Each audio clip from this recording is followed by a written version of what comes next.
show is here. Yo, our mission is clear. It's time to change healthcare. Have no fear. Today is the day. This is the hour. Together, you know we've got the power.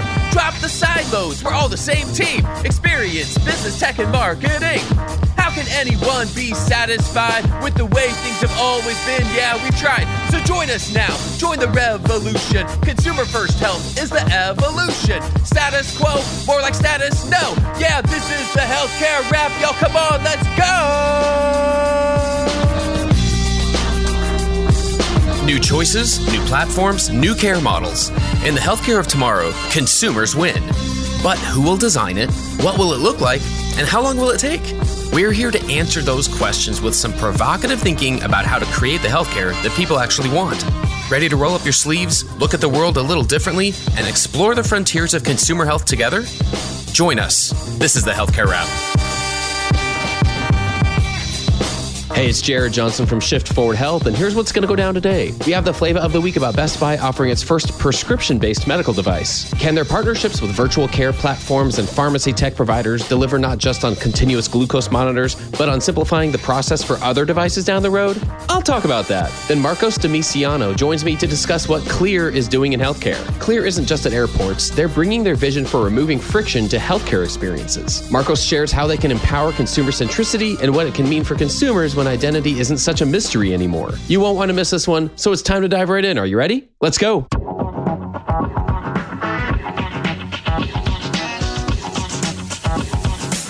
Flavor of the week.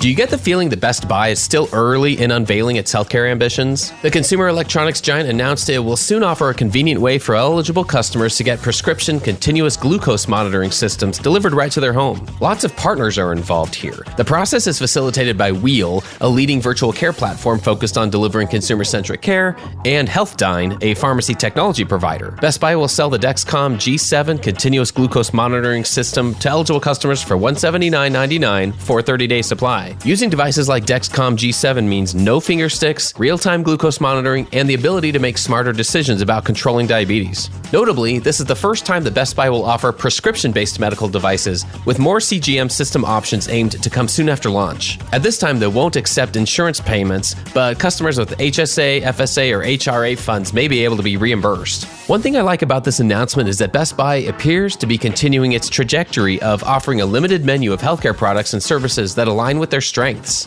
They're not trying to be something that they aren't, nor are they trying to be everything to everybody. Like their acquisition of Current Health, their selling of over-the-counter hearing devices, and their rollout of Geek Squad agents, they're addressing consumers' health needs that are closer to home. And maybe that's one reason why this announcement hits closer to home for me. I have loved ones who use CGMs daily, so anything that can alleviate any of the pain of the diabetes care experience is a win in my book. Yes, I'm still bullish for Best Buy and other trusted consumer brands to make inroads that are below the sight line of major health systems and their legacy thinking. The question is, will other brands follow suit? Could Amazon and Walmart do the same thing, for instance? They definitely have the e-commerce infrastructure in place, as well as the partnerships to make it happen.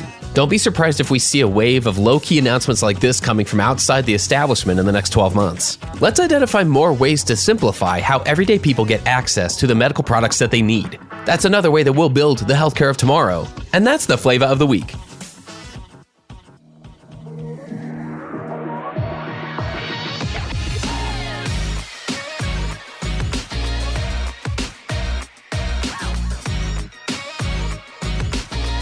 The flow.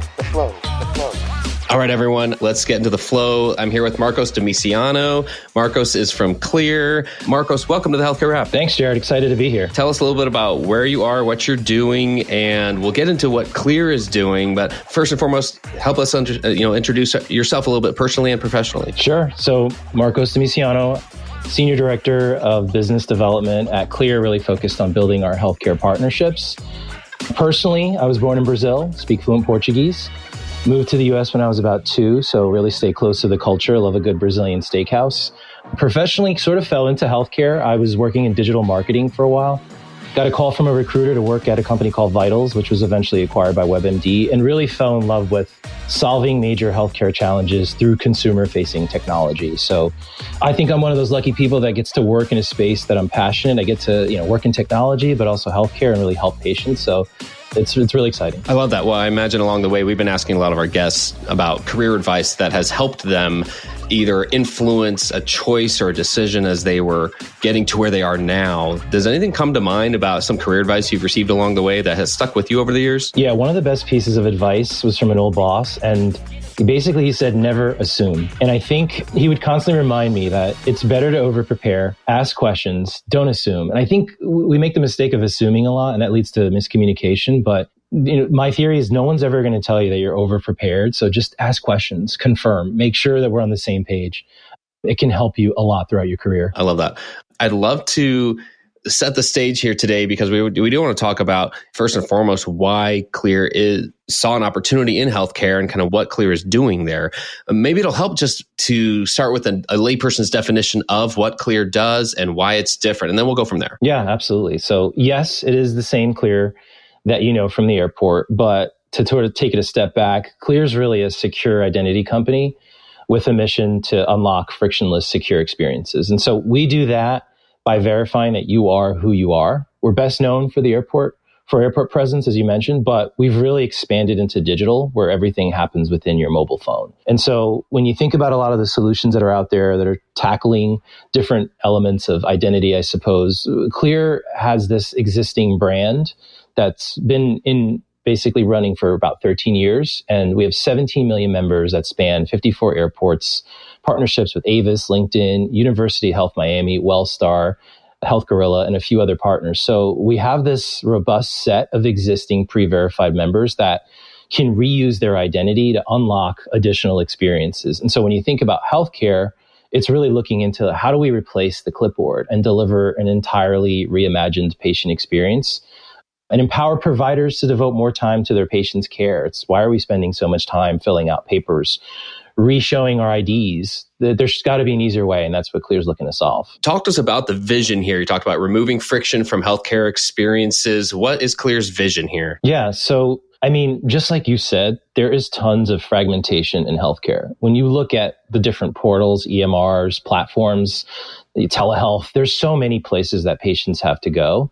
And a patient's data and identity, they live in all of these different places. And they're oftentimes just completely disconnected, which is why you have to then fill out the same information. Beyond the patient experience being complicated, we often ask people, like, when's the last time you called an airline to book a flight or check status?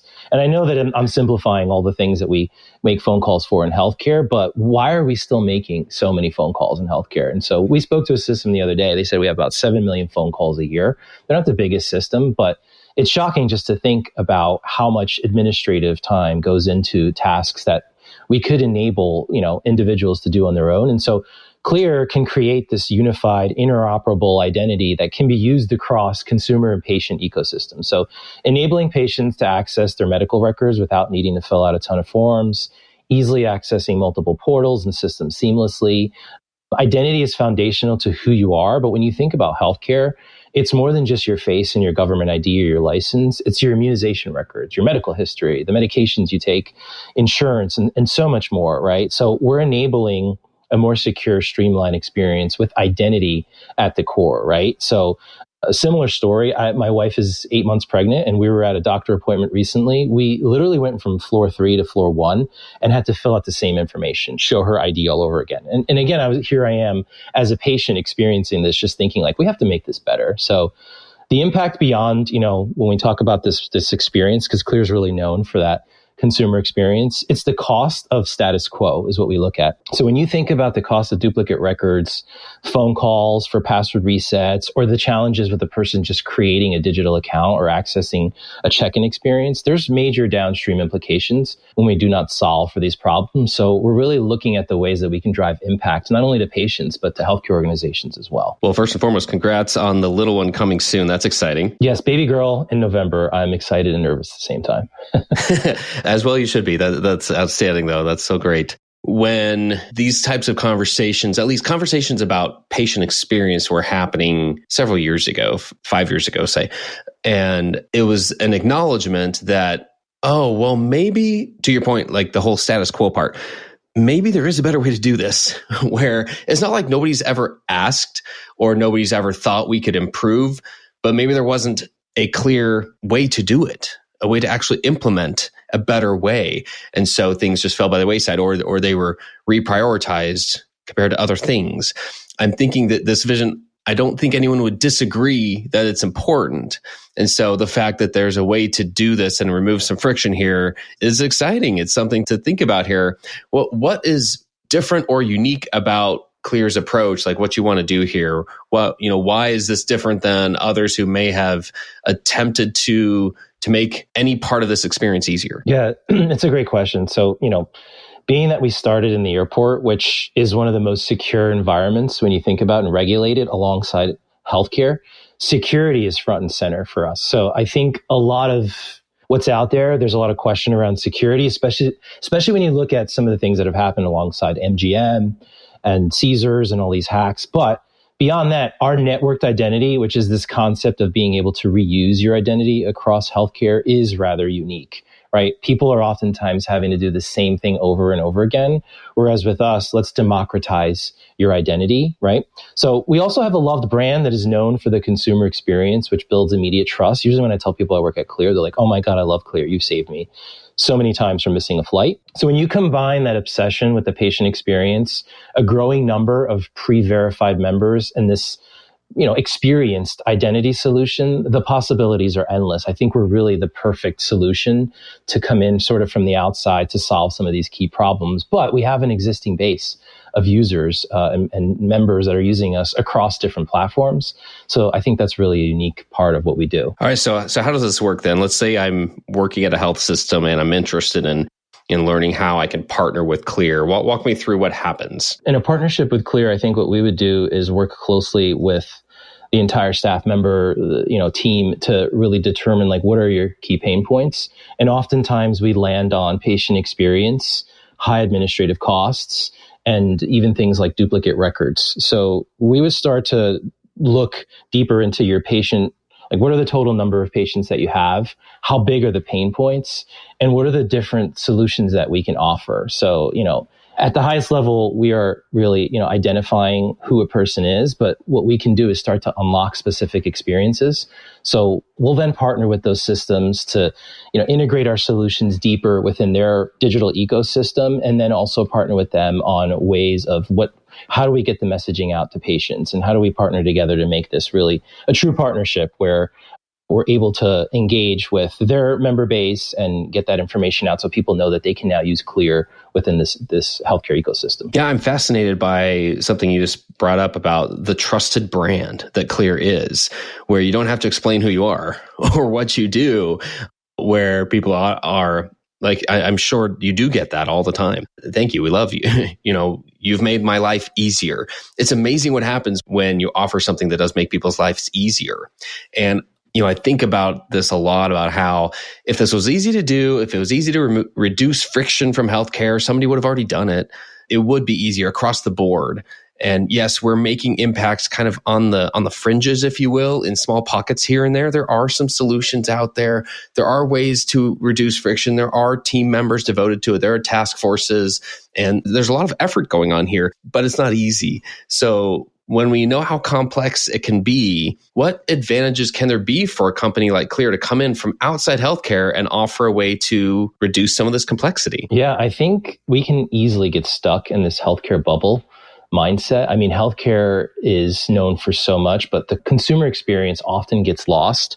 And I can't blame healthcare. It's complex, right? So Clear brings this obsession with reducing friction across different verticals like airport and digital trust. And it allows us to think differently and bring unique solutions to key problems. So sometimes when we're working with systems, we're sort of looking at our different partners, LinkedIn and other partners that we have, to sort of look at how are they doing things? And it also allows us to bring a trusted advisor approach to what we're doing. So we're not just healthcare.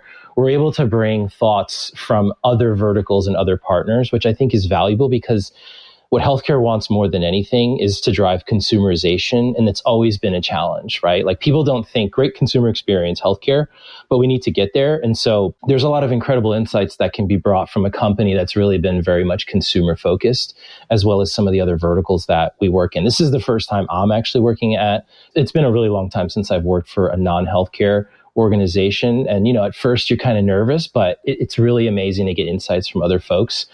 and different team members. So I think we really bring that approach to everything we do. Oh, no, I like that a lot. And I do think there's value in it. It's a conversation that can sometimes go a little sideways if we don't provide context for people and say, like, this is why it's worth talking to somebody who isn't stuck in that healthcare bubble, to your point. And that's one reason it's interesting to hear brands that can come in and offer a solution that can solve some of this complexity, especially.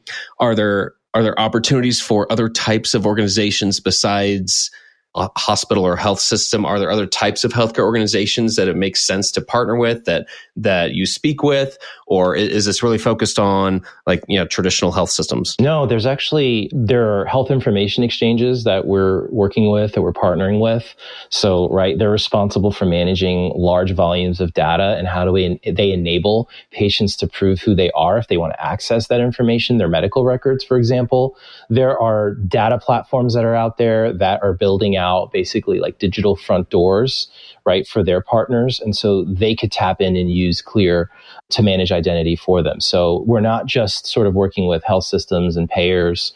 We're also able to go across digital health platforms. So any organization that has an access point for whether it's a patient or employee or provider, it's not just patients, that we can partner with them to make that experience better, safer, more secure, and really allow them to delight their customers and create a better experience. So yeah, it's sort of like everything healthcare in many ways. And it's interesting because when I joined, the first thing I said was Clear Healthcare.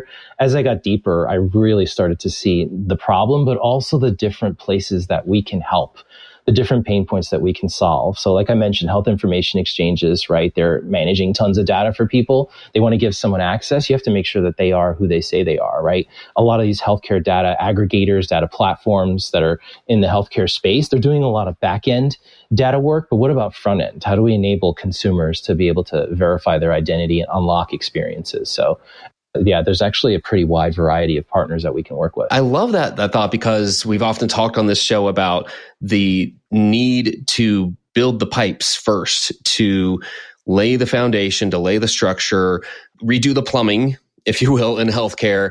And then we have to make sure we understand, we don't get distracted by that so much that we forget about why we're doing that. And why we're doing that is that we are trying to build on top of that foundation.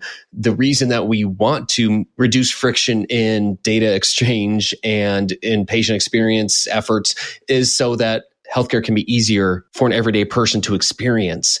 And they don't care about the complexity. They just want it to be easier. They don't want to know all the history of why things are still so challenging. They just want it to be easier. And I say they in third person. I'm included in that. I want to know just the fact that, hey, it's a little easier to do this time, and it doesn't have to be as difficult as it has been.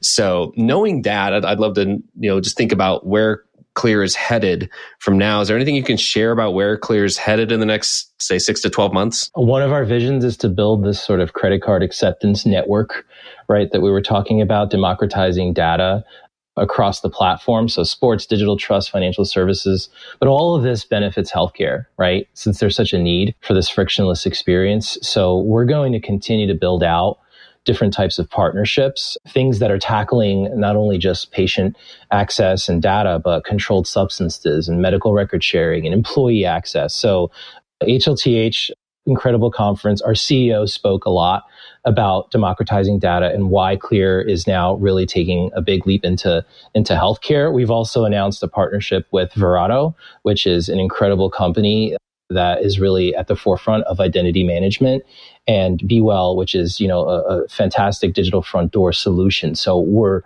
as we were talking about earlier, right, it goes beyond just health systems and health plans, but also working with strategic partners to help really elevate us to the next level and build deeper impact across healthcare. Let's see, you're talking about partnerships on all sides here. It's great to hear other ways that this type of service can benefit. And I love hearing about that. We should keep going. We should keep thinking about this destination, because I'd love to dream here a little bit and think about where this can come into play in the bigger sense of how do we have ultimately an easier way to engage the healthcare system when you need to. And I've definitely seen, I'm really relating to this whole concept of being in the healthcare bubble. Maybe it's just because I've been in it long enough to know it is easy to forget that that's not how most people experience it and engage with the system or with the healthcare professional.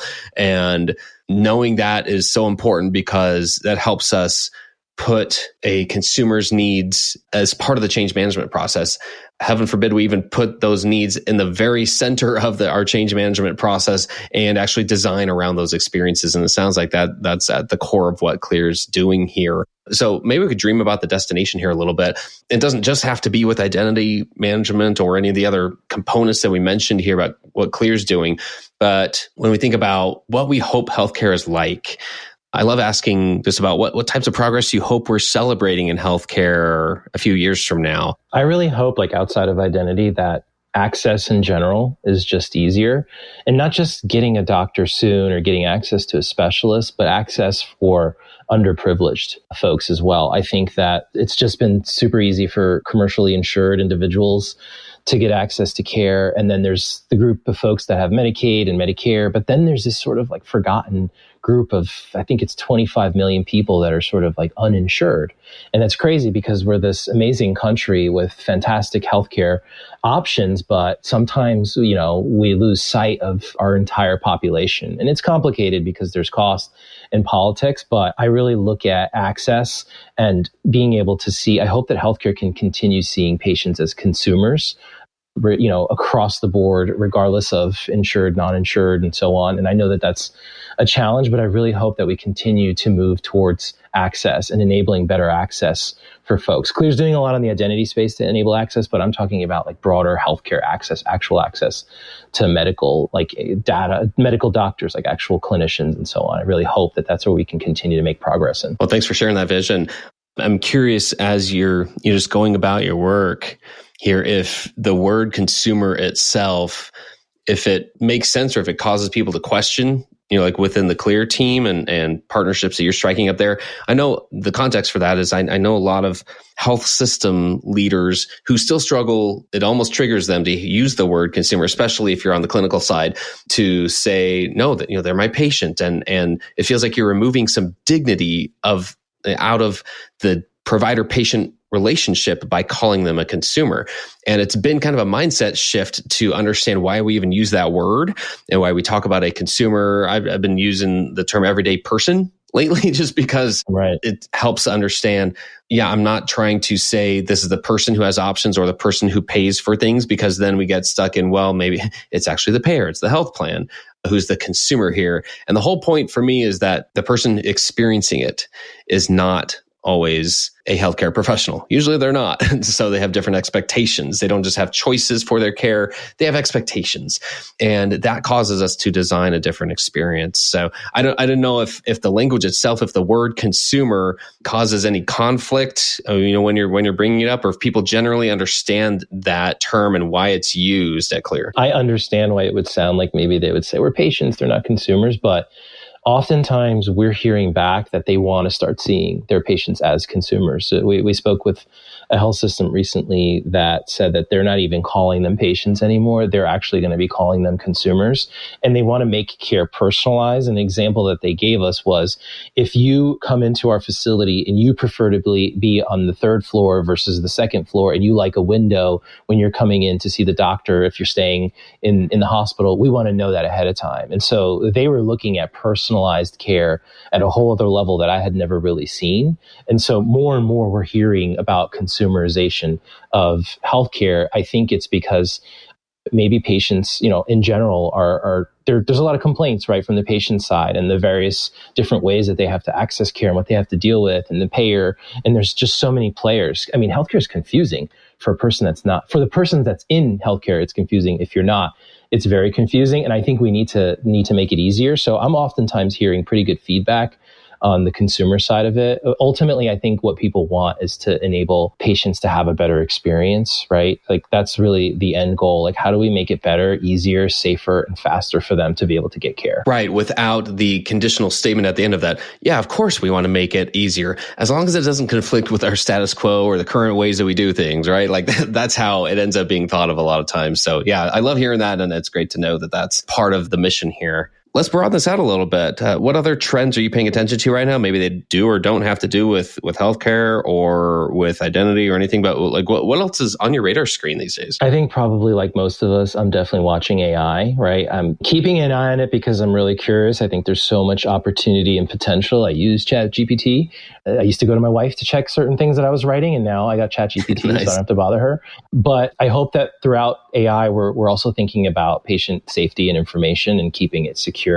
So I'm kind of keeping an eye on both of those. I mean, there's a ton that's happening with ransomware and identity theft and access and, MGM, like this huge system, they were caught up in health systems. It's happening. They're a huge target. So I'm sort of keeping an eye on AI, the benefits, but as well as the risk and dangers to it, because it's become this huge phenomenon. And so really, keeping an eye on that. And are there ways to protect the system and the information? And I mean, it's like robots, right? We get a little nervous about what it could be. I'm optimistic about it, but I'm definitely keeping an eye to see like, where is this going and how can this impact not just healthcare, but anything, like different types of verticals and how people work, how people interact with each other. It's sort of become like the new search engine mobile phone. And so it's definitely really interesting that we live in a time that we can see this sort of evolve. So that's what I'm looking at right now. Love it. Well, thanks for giving us so much to think about today. We've gone a lot of different directions here, but I appreciate you sticking with us on all of this because you're laying out a vision and this does help us see what's possible. Before we go, I want to make sure I give our listeners a chance to know the best way to connect with you. When somebody wants to connect with you, is that tending to be on LinkedIn or is that somewhere else? What's the best way? LinkedIn is perfect. Yeah, that's an easy way to find me, Marcos Demisiano. There's not too many of them out there. But LinkedIn's probably one of the best ways to reach out. Yeah, absolutely. Outstanding. Well, that's a wrap for this episode. I've had the pleasure of speaking with Marcos Demisiano from Clear. Thanks so much for joining us today. Thank you. This was amazing. Thanks for tuning in. If you like what you heard, please spread the word. Tell your colleagues to tune in for all the awesomeness, then leave a review on Apple, Spotify, or wherever you listen. This show is produced by Shift Forward Health, the channel for changemakers. Subscribe to Shift Forward Health on your favorite podcast app, and you'll be subscribed to our entire library of shows. See our full lineup at shiftforwardhealth.com. One subscription, all the podcasts you need, and it's all for free. And remember, we might have a lot of work to do in healthcare, but we'll get there faster together. Thanks again.